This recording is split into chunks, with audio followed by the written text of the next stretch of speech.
Le clocher pointu de Saint-Émilion s'élève sur une mer de vignes. Cette petite ville située à l'est de Bordeaux, près de Libourne, est non seulement un lieu de pèlerinage des passionnés du vin, mais aussi une ravissante cité médiévale. Une balade dans les étroites ruelles et sur les plateaux accueillants permet aux visiteurs de faire une remontée dans le temps jusqu'au 8e siècle, époque où l'ermite Aemilianus, qui a donné son nom à la ville, se retira dans une grotte qui allait devenir la plus grande église monolithe d'Europe.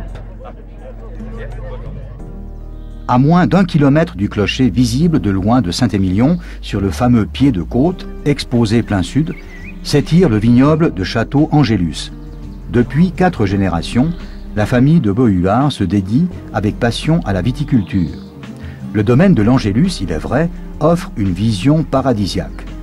Mais son nom vient en fait d'une parcelle plantée de vieux cèpes, d'où l'on entend sonner l'Angélus de 3 églises.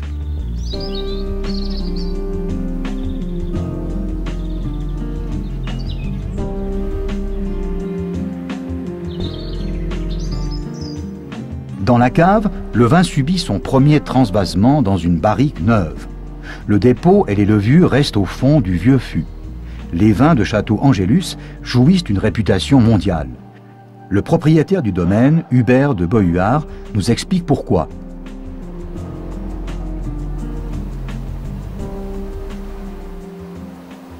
Les vins du Château Angélus, c'est une tradition. C'est une tradition familiale depuis plusieurs générations, depuis 4 générations. C'est aussi le plaisir de faire un vin comme on fait de la haute couture.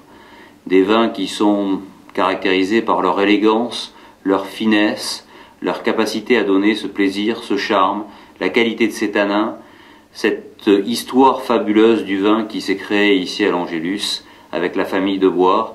C'est aujourd'hui l'expression de ce vin que vous pouvez goûter et apprécier dans ses tanins, dans ses arômes et dans cette qualité de plaisir à partager un vin. Je vous souhaite d'ailleurs d'en profiter et de le partager avec vos meilleurs amis.